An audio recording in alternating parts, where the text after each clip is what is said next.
Hey guys, how you going? Hope you're all doing very well. This afternoon I have yet another movie review, so I hope you find this one interesting. This is a drama thriller from Argentina, Spanish language, released in the year 2015, directed by Pablo Trapero, and this film is called El Clan.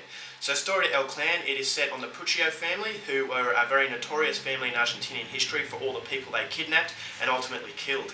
So in the 1970s, Videla, who was a very bad dictator, was responsible for a lot of people going missing. Basically, his political opponents would be kidnapped by people who were working in associations. So the Puccio family are related to these associations. Arquimedes Puccio, who is the main focus of the film, he was responsible for some of these kidnappings. But after the Videla regime crashed, he didn't really like the new Argentina. He didn't want to move forward, so he got his family to participate in these kidnappings. His son Alejandro was a very promising rugby player.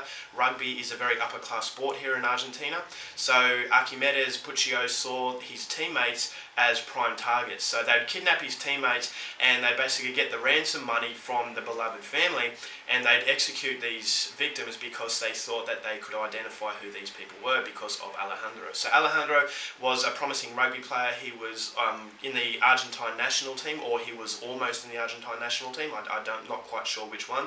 And he had a beautiful girlfriend and his whole life ahead of him, but he was being dragged in by his family's evil deeds. So the movie depicts the family dynamics within the Puccio clan and how they came about. So what happens in the film is something you're going to have to find out for yourself, because that's as far as I'm going with my synopsis.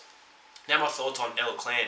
This is an incredibly intense film. It's an incredibly disturbing film because of the realism that Pablo Trapero has inflicted upon the viewer. Now it is very easy in films to disconnect yourself from the bad people.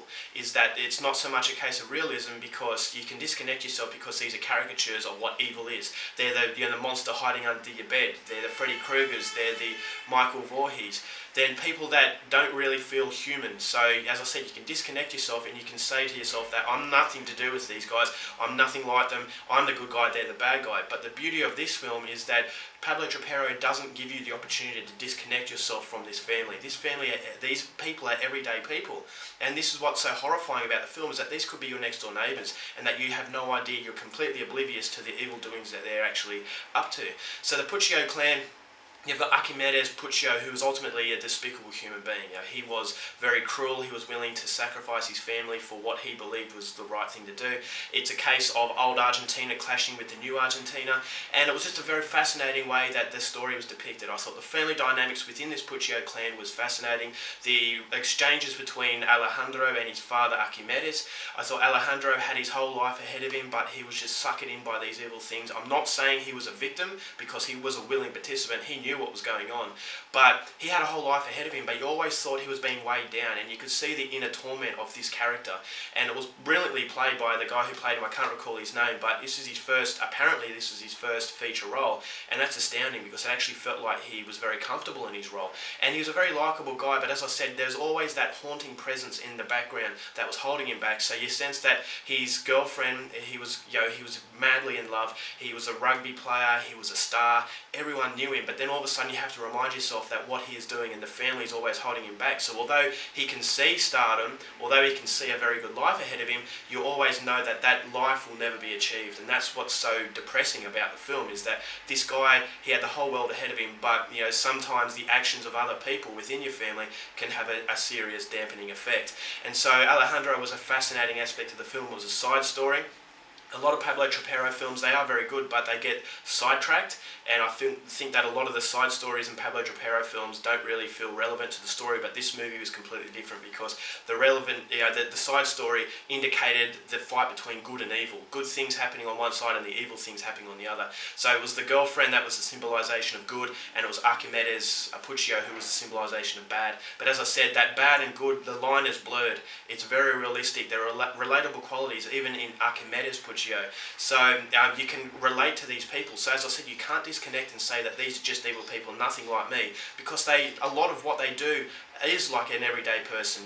Some of the things that Arquimedes Puccio might do, the way they have their family dinners, it feels like these are human beings. And when you see something terrible happen, you think to yourself, yeah, human beings are capable of this. It's not only the Michael Michael Myers and Jason Voorhees of the world, it is, you know, realistic, and the realism in the film is what helps contribute to the intensity that the movie has. And I thought the continuity was excellent.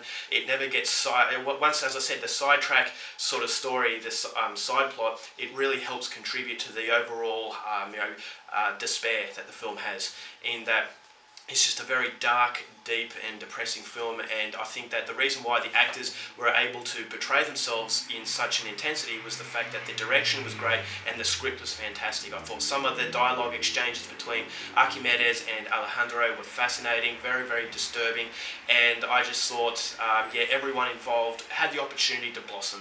These characters were very much, very rich in detail and very three-dimensional. You know, there's no cardboard cutout, and it actually feels like each and every one of these characters was carefully planned out.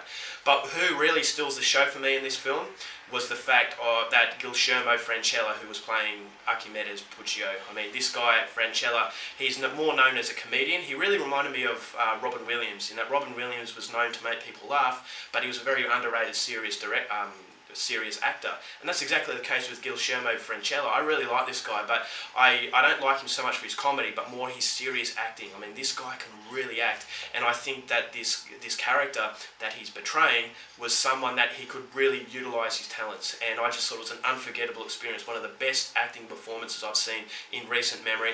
I really hope he gets the recognition he deserves for this, because he just portrays someone who is very nasty and deeply horrifying. I thought the soundtrack was absolutely fantastic. I thought that it really paid a lot of memorable quality to the film. You know, there's soundtrack from the 80s, there are songs that you will know, and I thought it helped contribute, as I said, to the intensity of the film, in that it's got the everyday soundtrack, but there's some really horrible things going on. So it's the contradiction of, everyday life and, the life that you hide behind, in secret. I thought the violence is very hard-hitting. It's a very realistic film that pays a lot of respect to the real victims of the film, of the story. So in some films you have a glorified violence, gore, excessive gore, to the point where once again you can disconnect yourself. If you see a horrible, exaggerated gore, you think to yourself, I'm watching a movie. But in this film, because it's so realistic, the violence hits you very hard and fast, it feels realistic. It actually feels like you're watching someone being killed, and that to me is far more disturbing, and I think Pablo Trapero handled the violence very, very well. So the continuity is great, acting is phenomenal, the script was great, the very end was shocking, and I thought it was just a great way to sum up what was a very, very good film. I hope this movie gets the recognition.